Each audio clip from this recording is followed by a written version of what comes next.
নবীজি কিসের তৈরি, নূরের তৈরি না মাটির তৈরি, এইটা নিয়ে কাজ্জার কোনো শেষ নেই।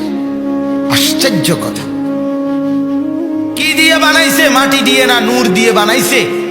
এর ভিত্তিতে মর্যাদা আল্লাহর কোরআন পুরাটার মধ্যে অগণিত আয়াত আল্লাহ তাআলা রাসূলের মর্যাদার জন্য আল্লাহ তাআলা নির্ধারণ করে বলে রাখছেন। হাদিসে নবীজির অগণিত মর্যাদা আল্লাহ তাআলার পক্ষ থেকে নবী শুনাইয়া রাখছেন। এরপরে আমনে একটা ইডার লাগিয়া তো মাথা ব্যথা হইয়া গেল কামনে। কথাটা বুঝছেন না? আপনি আগুন বলেন, মাটি বলেন, নূর বলেন, বাতি বলেন, সেরাক বলেন, লাইট বলেন, কোনটাই তো মর্যাদার কিছু না। মর্যাদার ফয়সালা তো আল্লাহর হাতে। কথা কন না কেন? এই কথাটা কেমনে বুঝাইব? এই কথাটা সহজ কথা। মর্যাদার ভিত্তি তো কি আতফাও না, মর্যাদার ভিত্তি তো আপনার আল্লাহ তাআলার ফয়সালা। আল্লাহ যদি দামি বানায় সে দামি, আল্লাহ যদি বেদামি বানায় সে ঘৃণিত। ঘৃণিত।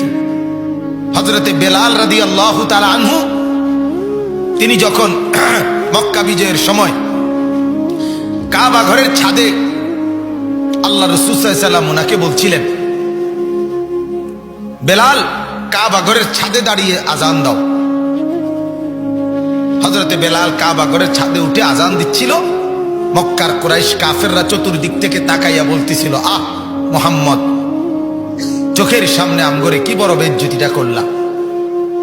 এক গোলাম, এক নিগ্রু, যাকে আমরা সেদিনও মারছি, আজ তুমি তারে আমগোর সামনে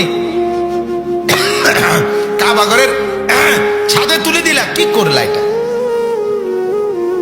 তখন আল্লাহ তাআলা কোরআনুল কারীমের মধ্যে বলছে, নবী, এটা মুয়াজ্জিন মসজিদের ছাদে উঠে আজান দিচ্ছে, আর বেঈমানরা বলতেছে এটা বেইজ্জতি করছে কাবা ঘরকে। আর ইজ্জত না বেইজ্জতি, এটা আমি বলতেছি, মুয়াজ্জিনের পক্ষে আমি কথা বলতেছি, আমার একটু কইতে দেন।